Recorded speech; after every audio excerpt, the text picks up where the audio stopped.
Ito ang ipil-ipil. May mga malalagong mga dahon at karaniwang tumutubo dito sa Pilipinas. Kahit saan lang ito makikita, karaniwan itong pinapakain sa mga hayop gaya ng baka o kambing. Pero alam mo ba, pwede natin kainin ang bunga ng ipil-ipil at saka yung dahon?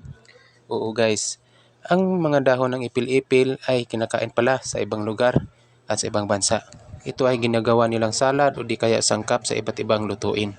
At ang bunga naman o buto nito ay kinakain para ito ang ginagawa na pampurga ng mga hayop at pwede rin sa tao.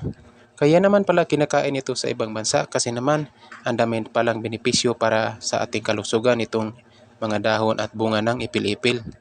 Nakakatulong din umano ito sa mga may diabetes. Ito ang mga benepisyong taglay ng ipil-ipil.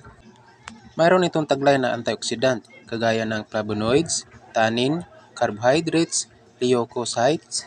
Ito ang mga plant enzymes na sobrang nakakatulong para sa diabetes dahil sa nakakapagpababa ito ng blood sugar level.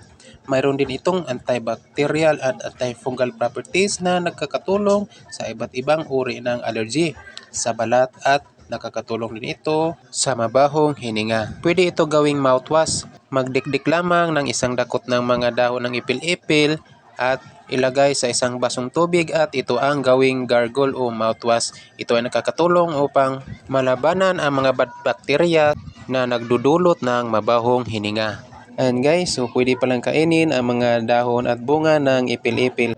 Kaya mo bang kainin ang mga priskong dahon ng ipil-ipil? Priskong dahon at bunga ng ipil-ipil ay pwede itong gawing tsaa. So maglaga lang ng isang dakot na mga dahon ng ipil-ipil at lagyan ng kalahating litrong tubig at pagkatapos palamigin at ito ang iinumin 2 beses sa isang araw.